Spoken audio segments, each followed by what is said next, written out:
Desde a pré-história, o ser humano já produzia música, com sua produção cultural constituída de utensílios do dia a dia. Foram encontrados em diversas civilizações do mundo antigo vestígios e documentos da existência de instrumentos musicais.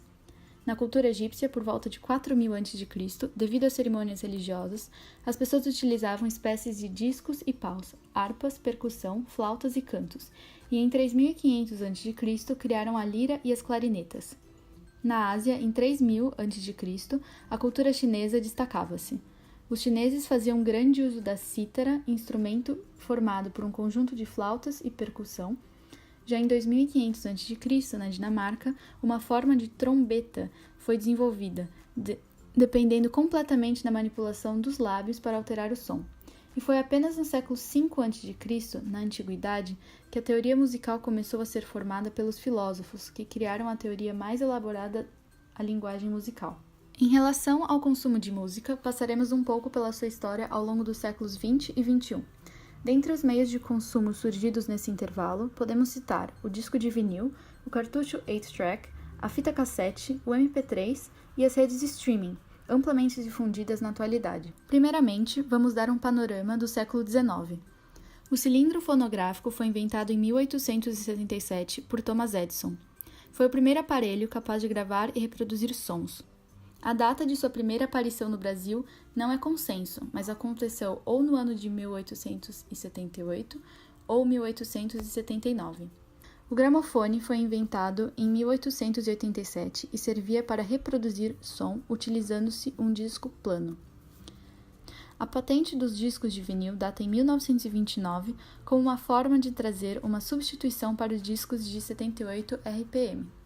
O cartucho 8-track surgiu no final da década de 50 e ganhou popularidade nos Estados Unidos entre 1960 e 1970. Seu formato compacto fazia com que este fosse facilmente manuseado pelo usuário, que precisava de um leitor específico para sua reprodução. Entretanto, o aparato ainda apresentava certas limitações, como a impossibilidade de rebobinar devido ao seu uso de fita magnética para a reprodução de áudio.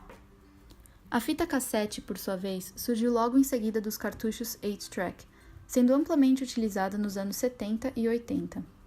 Em comparação com seu antecessor, a cassete apresentava um tamanho menor, ou seja, mais fácil de ser carregada pelos usuários de Walkmans, aparelhos amplamente difundidos pela Sony. Seu desenvolvimento posterior possibilitou a difusão de álbuns e músicas. O disco compacto, desenvolvido pela Sony, foi uma tecnologia inovadora que logo substituiu as fitas cassete. Em relação ao seu funcionamento, existem diferentes variações do formato do CD. A portabilidade e a individualização do acesso à música foram intensificadas cada vez mais no fim do século XX, quando surgiram o MP3 Player e o pendrive. O MP3 Player, por sua vez, foi criado por uma empresa coreana em 1997, permitindo que os usuários ouvissem músicas sem precisar trocar os CDs dos trocadores inúmeras vezes. O streaming consiste em uma maneira de transmissão de som ou de imagem cujo nome deriva da palavra stream, a qual remete ao termo pacotes, como se estes fossem informações remontadas e transmitidas a um determinado público. A migração dos canais convencionais para as redes de streaming é embasada pelos benefícios surgidos a partir do consumo nas plataformas contemporâneas. O consumidor optará para o consumo de música através do canal de maior utilidade, que proporciona um maior número de benefícios ao consumidor. Essa facilidade torna a experiência mais dinâmica e comunicativa. As redes de streaming interligam-se diretamente ao conceito de internet das coisas. Diferentemente das plataformas convencionais de consumo de música, como o uso de CDs, por exemplo, tais redes podem ser utilizadas através de uma maior gama de aparelhos de funções diversificadas, como smartphones e computadores. No século XVIII, houve uma nova invenção que revolucionaria a história da música. Ela é o que hoje conhecemos como piano. Porém, sua história pode ser traçada até muito antes. Entender os desenvolvimentos que se passaram na história destes instrumentos nos ajuda a entender seu funcionamento e evolução.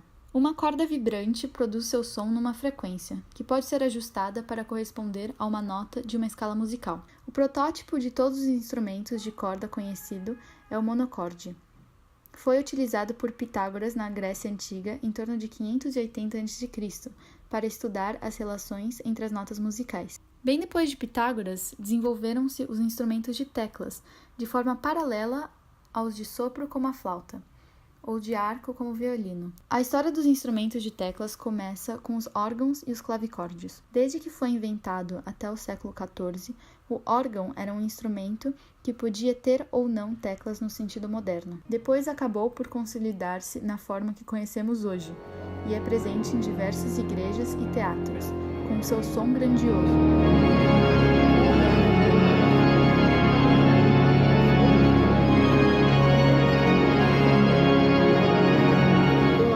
Por outro lado, o clavicorde veio como uma evolução das cítaras. O primeiro clavicorde que se tem notícia data em 1543 por Domenico Pisaurensis. Muitos compositores barrocos e clássicos utilizaram o clavicorde em suas composições, como Bach, Mozart e até mesmo Beethoven.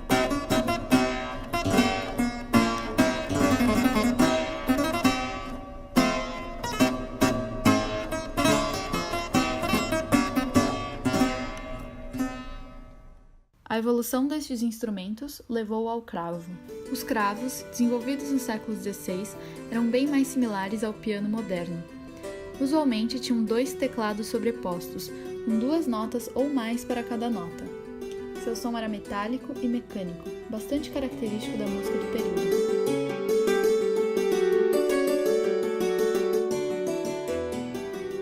Todos esses instrumentos pertencem ao grupo das cordas pinçadas, ou seja, geram um som beliscando uma corda, como um mecanismo.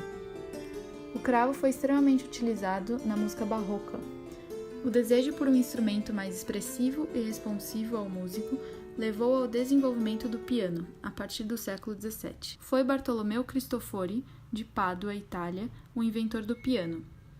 3 de seus pianos originais existem até hoje, de produzidos entre 1720 e 1726.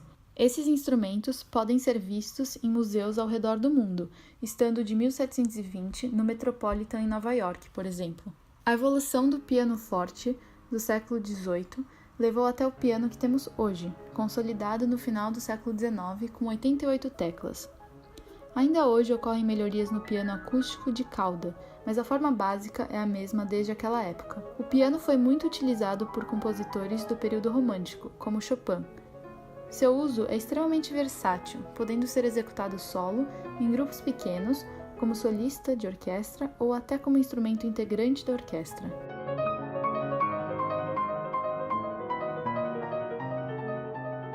O piano, no século XX, passou a ser cada vez mais presente na música popular.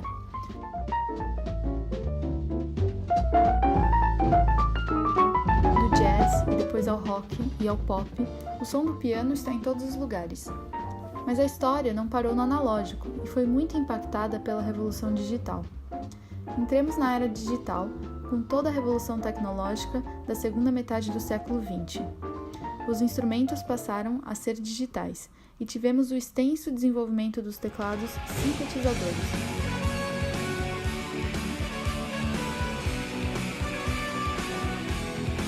Além do acústico, agora pode-se produzir sons matematicamente, sinteticamente.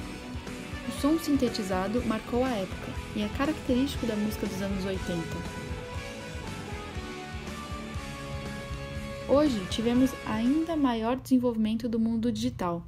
A produção musical pode ser feita de um computador, sem nunca tocar um instrumento físico. O acesso é cada vez mais democrático. Os teclados são utilizados por produtores e estão dominando o mundo digital de produção musical.